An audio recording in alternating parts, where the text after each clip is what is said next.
निषादों के प्रमुख हिरण्यधनु का पुत्र एकलव्य था। एकलव्य को धनुर्विद्या तीरंदाजी में गहरी रुचि थी। वह गुरु द्रोणाचार्य से तीरंदाजी सीखना चाहता था।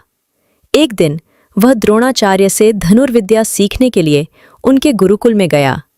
उस समय द्रोणाचार्य अपने शिष्यों को धनुर्विद्या की शिक्षा दे रहे थे। द्रोणाचार्य ने एकलव्य से आश्रम में आने का कारण पूछा तो एकलव्य ने कहा कि गुरुदेव, मैं आपसे धनुर्विद्या सीखना चाहता हूँ। तब द्रोणाचार्य ने कहा कि मैं हस्तिनापुर के राजकुमारों का गुरु हूँ। मैं केवल उन्हें ही धनुर्विद्या और युद्ध कला की शिक्षा देने के लिए बाध्य हूँ, इसलिए मैं तुम्हें अपने गुरुकुल में स्थान नहीं दे सकता। द्रोणाचार्य की बात से एकलव्य उदास हो गया। वह वन में जाकर मिट्टी से गुरु द्रोणाचार्य की एक मूर्ति बनाकर उनसे धनुर्विद्या सीखने लगा। इस प्रकार कई वर्ष बीत गए और एकलव्य ने धनुर्विद्या में महारत हासिल कर ली। एक दिन अभ्यास करते समय एकलव्य को एक कुत्ते के भौंकने की आवाज सुनाई दी। कुत्ते के लगातार भौंकने से एकलव्य का ध्यान भटक रहा था, तो उसने कुत्ते के आवाज की दिशा में तीर चलाए। वे तीर जाकर उस कुत्ते के मुंह में लगे, जिससे उसका भौंकना बंद हो गया।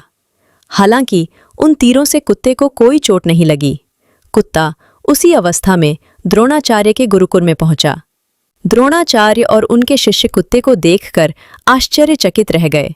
गुरु कहने लगे कि यह केवल वही व्यक्ति कर सकता है जिसने धनुर्विद्या में महारत हासिल कर ली हो। तब गुरु अपने शिष्यों के साथ उसे खोजने निकले तो उन्हें वन में एकलव्य मिला। गुरु ने उससे पूछा कि क्या तुमने यह कार्य किया? तुमने किससे धनुर्विद्या सीखी?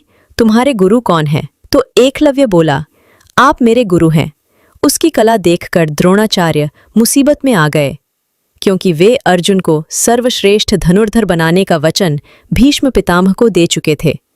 तो उन्होंने विवश होकर एकलव्य से गुरु दक्षिणा में उसके दाएं हाथ का अंगूठा मांग लिया। एकलव्य सच्चा शिष्य निकला। उसने भी अपना दाहिना अंगूठा काटकर गुरु दक्षिणा में दे दिया। एकलव्य की सच्ची भक्ति देखकर गुरु ने कहा, मुझे तुम पर गर्व है। तुम्हारे अंगूठे के बिना भी मैं तुम्हें सबसे महान धनुर्धर होने का आशीर्वाद देता हूँ। साथ ही तुम सदैव गुरु के प्रति समर्पण के आदर्श रहोगे।